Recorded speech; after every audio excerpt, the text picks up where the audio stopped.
انسان گناہ کیوں کرتا ہے؟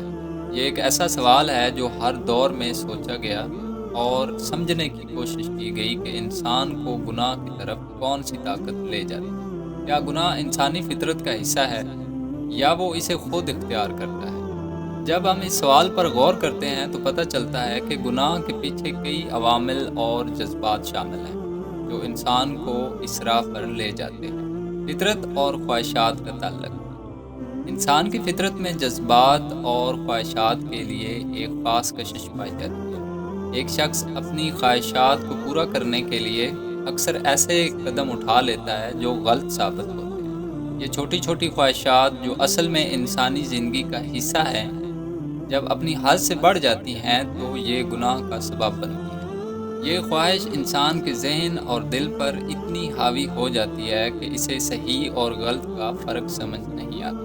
اکثر انسان کسی ایسی چیز کا طالب ہوتا ہے جو اس کے پاس نہیں ہوتی۔ یہ چھوٹی چھوٹی امیدیں اور جذبات اسے ایک بے قراری میں مبتلا کر دیتے ہیں، اور کبھی کبھار یہی بے قراری اسے ایسی راہ پر لے آتی ہے جو غلط ثابت ہوتی ہے۔ ہر انسان کے دل میں کچھ نہ کچھ ایسی خواہشات ہوتی ہیں جن کو پانے کی تڑپ اسے صحیح اور غلط کی تفریق بھلا دیتی ہے۔ نفسیاتی اثرات اور گناہ۔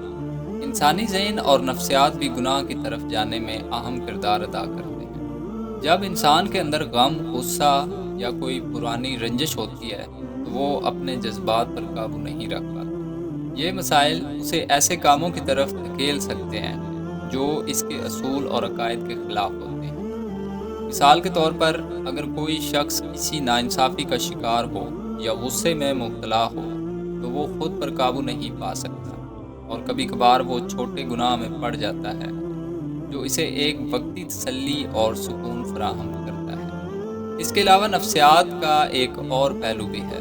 جب انسان اپنے ذہن میں کسی قسم کی کمی محسوس کرتا ہے یا اپنے آپ کو کسی مقام پر کم تر پاتا ہے تو وہ اس کمی کو دور کرنے کے لیے غلط راہ اختیار کر سکتا ہے۔ یہ کمی کسی بھی شخص میں کسی بھی وجہ سے ہو سکتی ہے، چاہے وہ دولت کی کمی ہو یا کسی رشتے میں محبت کی کمی ہو۔ یہ کمی انسان کو گناہ کی طرف لے جاتی ہے تاکہ وہ اپنے اندر کی خلا کو بھر سکے۔ سماجی دباؤ اور گناہ۔ سماج بھی انسان کے گناہ کی طرف جانے میں اہم کردار ادا کرتی ہے۔ ہر شخص پر اس کے ارد گرد کے لوگوں کا اثر ہوتا ہے، اور یہ سماجی اثر اسے کسی بھی راہ پر لے جا سکتا ہے۔ کئی بار انسان صرف سماجی رتبے اور مقام کے لیے ایسے کاموں میں الجھ جاتا ہے جو گناہ میں شمار ہوتے ہیں۔ یہ کشش کبھی کسی کو مال و دولت کی تلاش میں لے جاتی ہے اور کبھی کسی شخصیت یا عزت کی چاہت میں۔ سماجی دباؤ کا ایک اور پہلو بھی ہے۔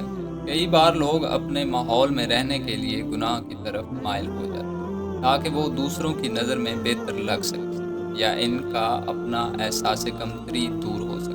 یہ دباؤ کبھی اتنا بڑھ جاتا ہے کہ انسان اپنے اصل جذبات اور خواہشات کو بھول جاتا ہے اور صرف وہی کچھ کرتا ہے جو سماج اسے اختیار کرنے پر مجبور کرتا ہے۔ یہ بھی اسے ایک گناہ کی راہ پر لے جاتا ہے جو اصل میں اس کی ضرورت یا خواہش نہیں ہوتی۔ انسان کی خودی اور ارادے کا امتحان۔ انسان ہمیشہ اپنے گناہ اور نیک اعمال کے درمیان کشمکش میں رہتا ہے۔ وہ اپنے ارادے اور جذبات کے درمیان الجھا ہوا رہتا ہے۔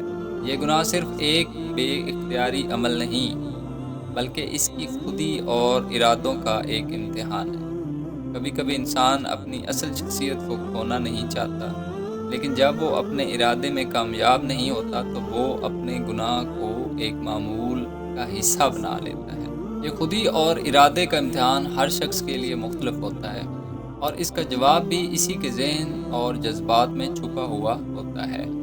یہ امتحان اسے اپنے جذبات اور خواہشات کو سمجھنے میں مدد کرتا ہے اور یہ دیکھنے میں کہ وہ اپنے گناہ اور نیک اعمال میں کس حد تک تفریق کر سکتا ہے۔ گناہ اور پشیمانی۔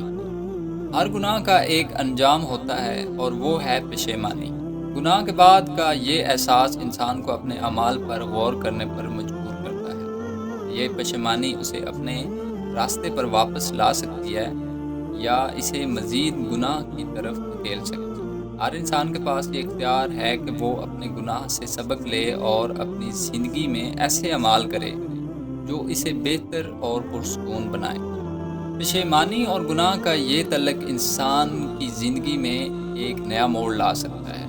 یہ اسے یہ سمجھاتا ہے کہ گناہ کا اصل اثر کیا ہے اور اس کا انجام کیا ہو سکتا ہے۔ ہر شخص کے پاس یہ اختیار ہے کہ وہ اپنے گناہ سے ایک سبق لے یا اسے ایک اور خطا کی طرف دھکیل دے۔ اس سوال کا اصل جواب انسان کے اندر چھپا ہے کہ وہ اپنے آپ کو کتنا سمجھتا ہے اور اپنے جذبات کو کس حد تک قابو میں رکھتا ہے۔ گناہ صرف ایک راہ ہے جو انسان اپنے جذبات اور خواہشات کو پانے کے لیے اختیار کرتا ہے، لیکن ہر شخص کے پاس یہ انتخاب ہے کہ وہ اپنے اعمال سے کچھ سیکھے اور اپنے آپ کو ایک بہتر انسان بنائے، یا پھر اپنے گناہ کو اپنی زندگی کا حصہ بنا لے۔ گناہ اور پشیمانی کا یہ سلسلہ ہر انسان کی زندگی کا حصہ ہے، اور اس کو سمجھنا اور اس سے سبق لینا ہی اصل کامیابی ہے۔ ہر شخص کو چاہیے کہ وہ اپنے جذبات اور خواہشات کو سمجھے اور انہیں مثبت طریقے سے اپنے مقصد کی طرف موڑ دے، تاکہ وہ ایک بہتر انسان بن سکے اور اپنی زندگی میں سکون اور خوشی پا سکے۔